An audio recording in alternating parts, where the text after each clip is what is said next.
हल्की हल्की बरसात से मौसम ठंडा हो चला था। हवा तेज नहीं थी। शाम गहराती जा रही थी। दिल्ली से पंजाब जाने वाली बसें एक एक करके रवाना हो रही थीं।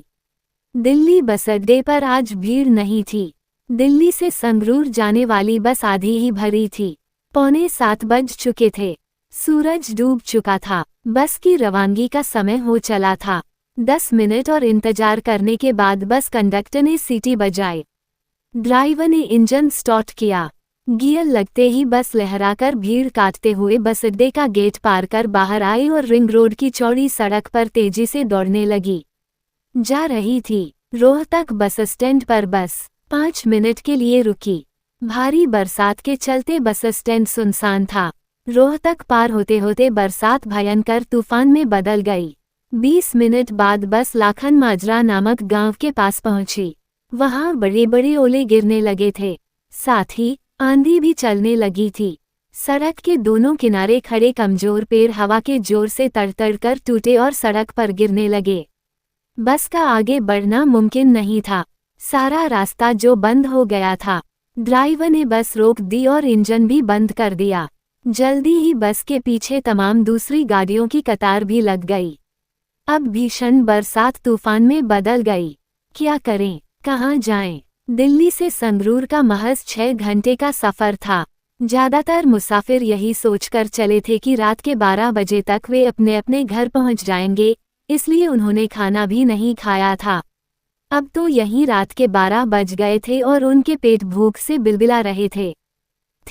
कहीं कोई हैंडपंप, प्याऊ वगैरह भी नजर नहीं आ रहा था। यहाँ एक गुरुद्वारा है। इसमें कभी गुरु तेग बहादुर ठहरे थे। गुरुद्वारे में हमें जगह मिल जाएगी, एक मुसाफिर ने कहा। बस की सवारियों का जत्था गुरुद्वारे के मेन फाटक पर पहुंचा, मगर फाटक खटकाने के बाद जब सेवादार बाहर आया तो उसने टका सा जवाब देते हुए कहा, रात के 11 बजे के बाद गुरुद्वारे का फाटक नहीं खुलता है। नियमों को मानने के लिए गुरुद्वारा कमेटी द्वारा सख्त हिदायत दी गई है। सब मुसाफिर बस में आकर बैठ गए। बस में सत्यानंद नामक संगरूर का एक कारोबारी भी मौजूद था। वो अपने 4-5 कारोबारी साथियों के साथ दिल्ली माल लेने के लिए आया था। हर समस्या का समाधान होता है, इस बात पर यकीन रखते हुए सत्यानंद बस से उतरा और सुनसान पड़े गांव के बंद बाजार में घूमने लगा। 2 शराबी शराब पीने का लुत्फा उठाते हुए एक खाली तख्त पर बैठे उल्टी सीधी बक रहे थे। क्यों भाई, यहाँ कोई ढाबा या होटल है? सत्यानंद ने थोड़ी हिम्मत करके पूछा। क्या कोई इमरजेंसी है? नशे में धुत एक शराबी ने सवाल किया। तूफान में हमारी बस फंस गई है। हम शाम को दिल्ली से चले थे, अब यहीं आधी रात हो गई है। कुछ खाने को मिल जाता तो, सत्यानंद ने अपनी मजबूरी बताई। ये ढाबा है, इसे एक औरत चलाती है, मैं उसे जगाता हूँ, वह शराबी बोला। साहब, इस समय रोटी, अचार और कच्चे प्याज के सिवा कुछ नहीं मिलेगा।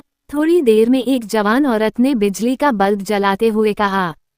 ठीक है, आप रोटी और अचार ही दे दें। थोड़ी देर में बस के सभी मुसाफिरों ने रोटी, अचार और प्याज का लुत्फा उठाया। अपने पैसे देने के बाद सत्यानंद ने पूछा, चाय मिलेगी क्या? जरूर मिलेगी, उस औरत ने कहा।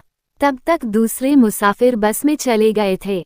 चाय सुड़कते हुए सत्यानंद ने उस औरत की तरफ देखा। वो कड़क जवान देहाती औरत थी। साहब, कुछ और चाहिए क्या? उस औरत ने अजीब सी नजरों से देखते हुए पूछा। क्या मतलब? आप आराम करना चाहो तो अंदर बिस्तर लगा है, दुकान के पिछवाड़े की ओर इशारा करते हुए उस औरत ने कहा। सत्यानंद अधेड़ उम्र का था।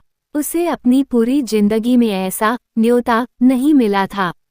1 घंटा आराम करने के बाद उन्होंने उस औरत से पूछा, क्या दूं? जो आपकी मर्जी, उस औरत ने कपड़े पहनते हुए कहा। 100 रुपए का एक नोट उसे थमाकर सत्यानंद बस में आ बैठा। इतनी देर बाद लौटने पर दूसरे मुसाफिर उसे गौर से देखने लगे। सुबह होने के बाद ही बस आगे बढ़ी। सत्यानंद ने संगरूर बस स्टैंड से घर के लिए रिक्शा किया।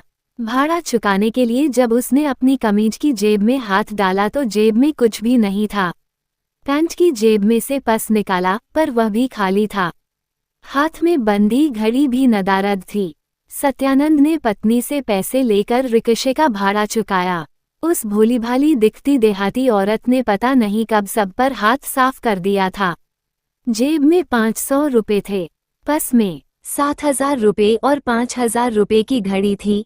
कड़क रोटियों के साथ साथ उस कड़क औरत के जिस्म का स्वाद सत्यानंद जिंदगी में कभी भूल नहीं पाएगा।